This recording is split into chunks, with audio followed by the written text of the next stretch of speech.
Operation सिंदूर की चारों तरफ गूंज सुनाई दे रही है और भारतीय सेना के खौफ से पाकिस्तान की नींद भी हराम हो चुकी है। प्रधानमंत्री नरेंद्र मोदी से लेकर रक्षा मंत्री राजनाथ सिंह ने बार बार ये कहा है कि अगर पाकिस्तान नहीं सुधरता तो उस पर कार्रवाई भी कभी भी हो सकती है। ऑपरेशन सिंदूर की वो कौन सी रणनीति थी जिससे पाकिस्तान घुटनों पर आ गया और रहम की गुहार लगाने लगा? इसे जानने के लिए आप इस रिपोर्ट को जरूर देखें।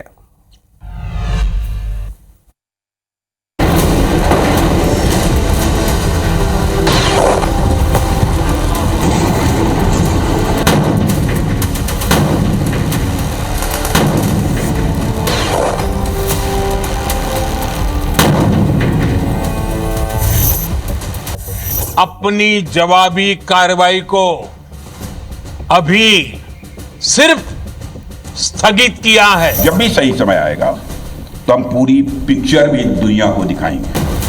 भारत के शौर्य और पराक्रम के प्रतीक ऑपरेशन सिंदूर का पाकिस्तान में ऐसा खौफ है कि वो पनाह मांगता फिर रहा है और अपनी तबाही को छुपाता फिर रहा है। लेकिन पाकिस्तान अब पूरी तरह बेनकाब हो चुका है।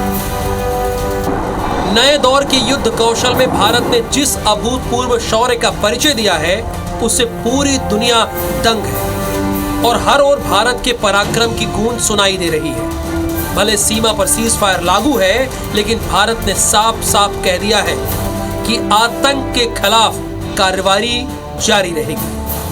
मैं फिर दोहरा रहा हूं, हमने पाकिस्तान के आतंकी और सैन्य ठिकानों पर अपनी जवाबी कार्रवाई को अभी सिर्फ स्थगित किया है। आने वाले दिनों में हम पाकिस्तान के हर कदम को इस कसौटी पर मापेंगे कि वो क्या रवैया अपनाता है। ऑपरेशन सिंदूर को अभी विराम दिया गया है, बंद नहीं किया गया है।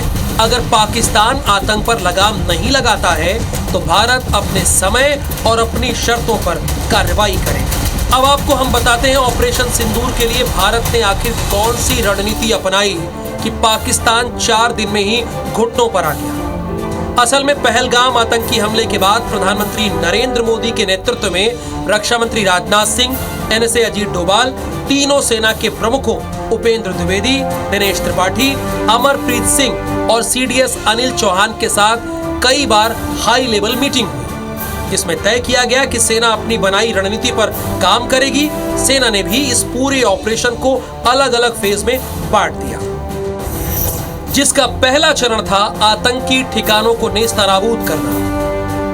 7 मई को जब ऑपरेशन सिंदूर की शुरुआत हुई तो सबसे पहले भारतीय ड्रोन के निशाने पर आए आतंकी सेना ने एक एक टारगेट लॉक किए और एक एक कर पाकिस्तान के 9 आतंकी ठिकानों को नेस्तनाबूद कर दिया, जिसमें 100 से अधिक आतंकी मारे गए। जो दुर्दशा आपने पाकिस्तान एयरफील्ड्स की देखी, हमारी एयरफील्ड्स हर प्रकार से ऑपरेशनल हैं।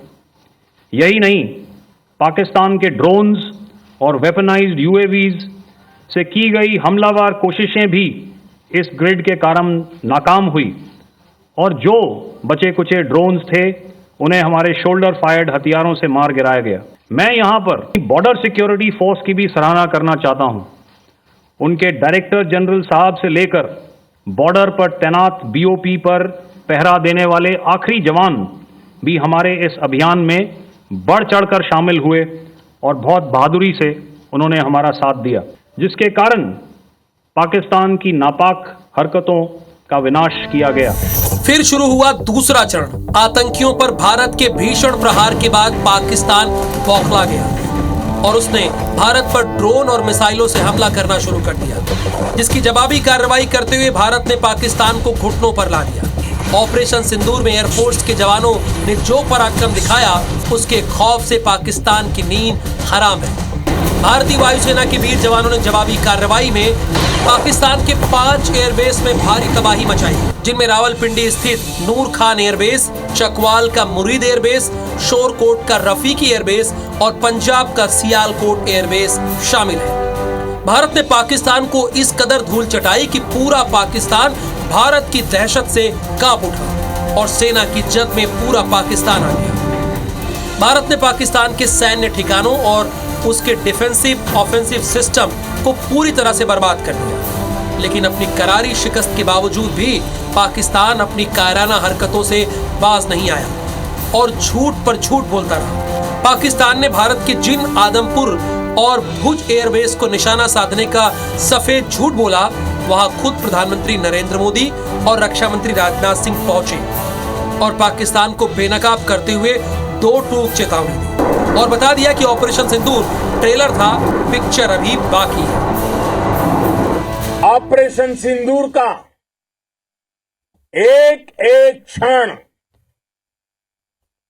भारत की सेनाओं के सामर्थ्य की गवाही देता है। आर्मी हो, नेवी हो या एयरफोर्स, सबका तालमेल बहुत जबरदस्त था। नेवी ने समुद्र पर अपना दबदबा बनाया, सेना ने बॉर्डर पर मजबूती दी और भारतीय वायुसेना ने अटैक भी किया और डिफेंड भी किया। बीएसएफ और दूसरे बलों ने भी अद्भुत क्षमताओं का प्रदर्शन किया है। Integrated air and land combat system ने शानदार काम किया। यही तो है जॉइंटनेस। ये अब भारतीय सेनाओं के सामर्थ्य की एक मजबूत पहचान बन चुकी है। ऑपरेशन सिंदूर अभी खत्म नहीं हुआ है। जो कुछ भी हुआ है वह सिर्फ एक ट्रेलर मात्र था। अब समय आएगा, जब भी सही समय आएगा तो हम पूरी पिक्चर भी दुनिया को दिखाएंगे। ऑपरेशन सिंदूर में सभी निश्चित लक्ष्यों को कुशलतापूर्वक हासिल करके भारतीय सेना ने पाकिस्तानी सेना के ऊपर एक निर्णायक विजय हासिल की है। भारत के प्रभावी नेतृत्व, सक्षम कूटनीति, आर्थिक शक्ति और सैन्य बल का सामना करने की पाकिस्तान की योग्यता नहीं है। भारतीय सेना को पाकिस्तानी फौज के सभी कमियों, खामियों और मजबूरियों की बखूबी पहचान है। हम जानते हैं कि पाकिस्तान हमेशा कायराना कार्रवाई करेगा। दुश्मन के दुष्ट इरादों को नष्ट करने के लिए हम सजग, सतर्क और समर्थ हैं। भारत पाकिस्तान सीमा पर भले सीजफायर हो गया हो, लेकिन आतंक के खिलाफ भारत की कार्रवाई लगातार जारी है और प्रधानमंत्री नरेंद्र मोदी, रक्षा मंत्री राजनाथ सिंह ने पाक को दो टूक चेतावनी दी है कि पाकिस्तान आतंकवाद को संरक्षण देना बंद करे, वरना बहुत बुरा अंजाम होगा। और अभी ऑपरेशन सिंदूर केवल स्थगित हुआ है। अगर दोबारा आतंकी घटना हुई तो फिर प्रहार और विकराल होगा। Bureau report, IBC 24।